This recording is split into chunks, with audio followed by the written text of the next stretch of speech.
Vous pensez tout savoir sur Sœur Angèle, ce phénomène, cette religieuse depuis 60 ans cette année, animatrice TD, chef cuisinière, enseignante et j'en passe. Comment a-t-elle réussi à mener cette double vie de femme publique et de femme religieuse? D'où vient cette graine de femme exceptionnelle, dynamique et joyeuse? Et ce petit accent, est-ce qu'elle vient du Nouveau-Brunswick, de l'Acadie? Et non, elle vient de la Vénétie. Et c'est où la Vénétie? Eh bien, c'est en Italie. Et pour se rappeler de tous ses souvenirs, Sœur Angèle a décidé de sortir un tout nouveau livre qui s'appelle Merci Maman. Et j'aimerais évidemment vous souligner que c'est Ricardo qui a fait la préface de ce livre.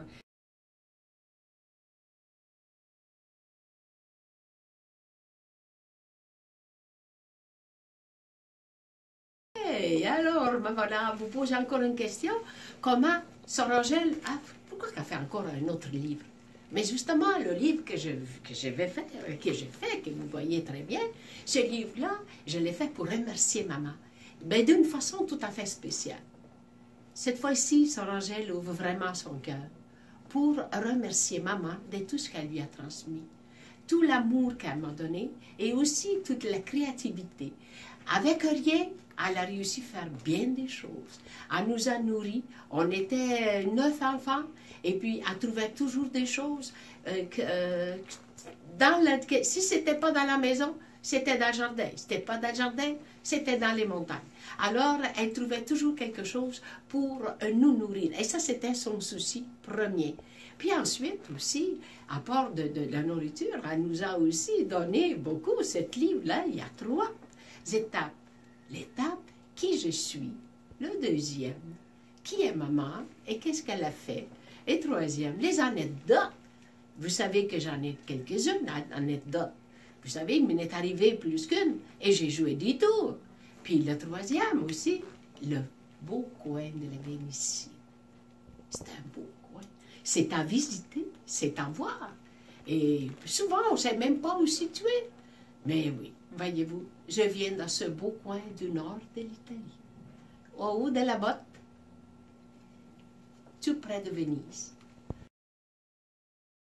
Bon, alors vous voyez, maman, justement, elle m'a pétri comme du bon pain que vous voyez ici dans le livre. On a vraiment des images du temps quand on faisait les choses chez nous. Puis ensuite aussi, quand je m'en allais dans la montagne, chercher des fines herbes, chercher des racines, chercher la coramine, chercher tout pour porter au centre de recherche qu'on avait. Et là, on avait un échantillon, puis on avait appris on apprenait toutes comment on dit, toutes les fines, pas rien que les fines herbes, mais aussi les herbes médicinales. Et c'est pour ça que, voyez-vous, j'avais toujours cette but et cette goût de recherche, et c'est pour ça que j'ai ouvert un centre de recherche à l'Institut Tourisme Hôtellerie du Québec. C'est là, pendant 16 ans, que j'ai découvert 1001 choses, et que j'ai voulu même, on a travaillé près des pleurotes, on a fait des, oh mon Dieu Seigneur, bien des choses, comment élever le basilic, la salade, enfin, des 1001 choses, et c'est ça qu'on a évolué dans la gastronomie au Québec.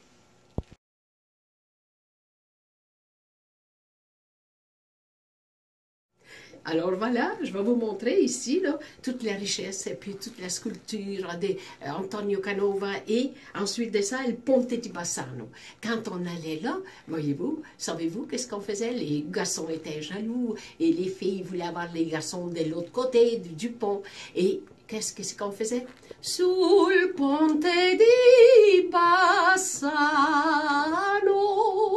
noi ci dare la mano. Noi ci daremo la mano